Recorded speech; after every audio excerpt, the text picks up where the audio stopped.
Hello student, कैसे हैं? उम्मीद है आप लोग ठीक होंगे। मैं आज आपको बताऊंगा प्रेजेंट इंडेफिनिट का इंट्रोगेटिव सेंटेंस। इससे पहले मैंने आपको प्रेजेंट इंडेफिनिट की इंट्रोगेटिव सेंटेंस और नेगेटिव सेंटेंस और अफर्मेटिव सेंटेंस इनकी जो है पहचान मैंने पहले बता दी है।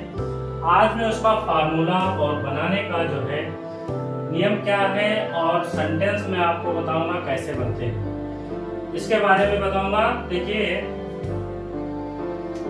ये है प्रेजेंट इंडेफिनिट का इंट्रोगेटिव सेंटेंस। समझ गए हैं?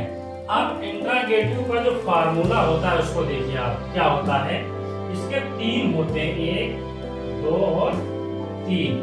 ये तीन फार्मूला के बेस पे बनता है। ठीक है, पहला एक सिंगुलर नंबर, समझ गए हैं? सिंगुलर नंबर के साथ कौन सा फार्मूला है? डू हेल्पिंग वर्ब इसको बोलते हैं। क्या बोलते हैं? Helping verb. डू या डस, समझ गया? तो ये डस हो गया प्लस सब्जेक्ट प्लस V1 यानी कि वर्ब की फर्स्ट फॉर्म और प्लस ऑब्जेक्ट और प्लस अदर वर्ड। ये सिंगुलर नंबर का फार्मूला हो गया आपका बनाने का। प्लूरल नंबर का देखिए क्या होता है, डू और प्लस सब्जेक्ट प्लस V1 और plus object plus other word. समझ गए? सिंगुलर नंबर, प्लूरल नंबर, ये तो आप जानते ही होंगे कि सिंगुलर नंबर कौन से हैं और प्लूरल नंबर कौन से हैं। और तीसरा होता है क्वेश्चन वर्ड और प्लस डू या डस, दो में से एक, और प्लस सब्जेक्ट प्लस V1 और plus object plus other word, जो भी हो। समझ गए? ये इन तीन बेस पे सेंटेंस आपके बनते हैं। तो पहला मैंने जो है सेंटेंस लिखा है, देखिए लिखा है, क्या सुनार अंगूठी बनाता है। ये मतलब जो है इसमें क्वेश्चन वर्ड आपको जरूर मिलेगा अंत में। कहीं पे क्वेश्चन मार्क वर्ड मिलेगा बीच में, अंत में क्वेश्चन मार्क लगा होगा। बीच में क्वेश्चन वर्ड या तो पहले मिल सकता है या तो बीच में, समझ गए हैं, और अंत में क्वेश्चन मार्क लगा होगा। तो पहला जो सेंटेंस है, देखिए, क्या सुनार अंगूठी बनाता है। इसको कैसे बनेगा? देखिए, ये किस फार्मूले से बनेगा? इससे, समझ गए? क्योंकि सुनार, तो सुनार सिंगुलर है तो इसलिए क्या, इसको कैसे बनाएंगे? सबसे पहले इसके हिसाब से आपको डू या डस हेल्पिंग वर्ब लिखनी होगी। तो सुनार है, इसके लिए सिंगुलर है तो क्या लगाएंगे? डस। डस। फिर सुनार की क्या होती है? Gold Smith.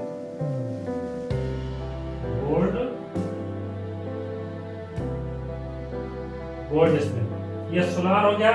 फिर बनाना की मैक, डस द गोल्ड, यहाँ पे हो जाएगा, फिर से लिखते हैं,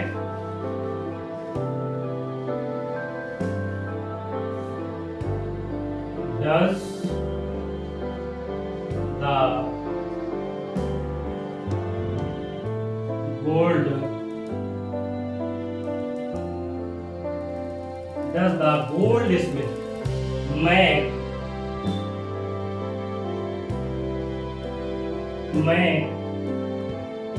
द रिंग। फिर अंत में क्वेश्चन वर्ड। समझ गए? ये ऐसे बनेगा। दूसरा देखिए क्या है, ये तुम है, तुम यानी कि प्लूरल है, ये इससे बनेगा। समझ गए? इस फार्मूले से। ठीक है, क्या तुम लखनऊ जाते हो। पहली बात तो इसमें क्वेश्चन वर्ड है बीच में, सॉरी पहले, ठीक है, और दूसरा प्रश्नवाचक चिन्ह लगा। इससे आप समझ जाएंगे कि ये जो है प्रेजेंट इंडेफिनिट का इंट्रोगेटिव सेंटेंस है। अब इसको देखिए कैसे बनाते हैं। क्या, यानी तुम के साथ हेल्पिंग वर्ब क्या लगेगी इसमें? डू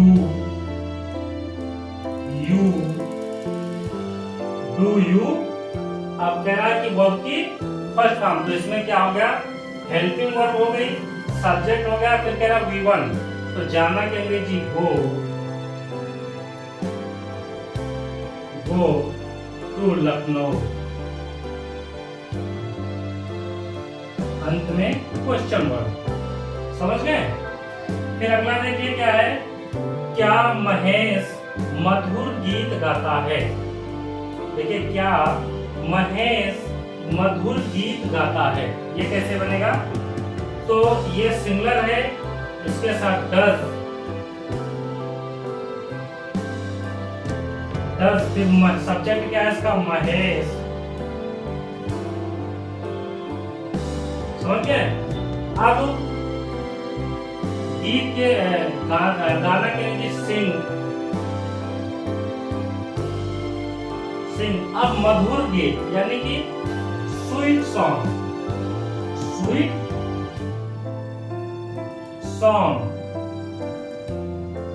अंत में क्वेश्चन वर्ड, ये हो गया।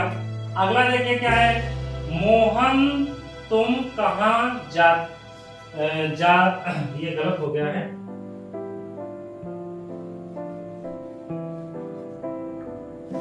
इसमें हो जाएगा मोहन तुम कहां जाते हो। समझिए, मोहन तुम कहां जाते हो।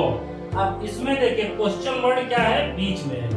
जब भी क्वेश्चन वर्ड बीच में होता है तो उसको क्या करते हैं? उसकी अंग्रेजी सबसे पहले लिखते हैं। समझ गए? तो ये किस फार्मूले से बनेगा? इससे। जब ये क्वेश्चन वर्ड है ना, तो ये क्वेश्चन वर्ड के फार्मूले से बनेगा। देखिए ये कैसे बनेगा।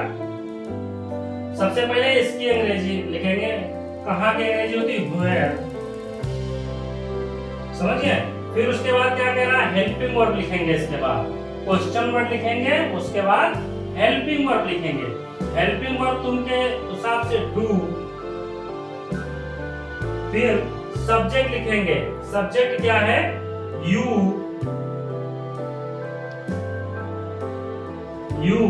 जाना की अंग्रेजी गो।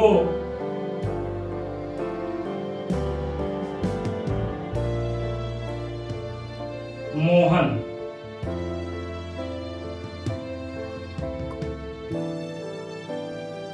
Where do you go?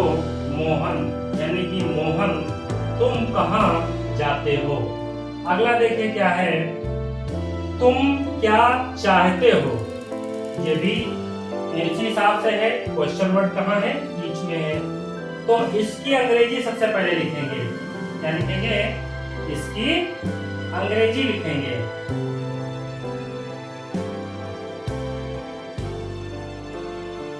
इसकी अंग्रेजी क्या होगी? व्हाट।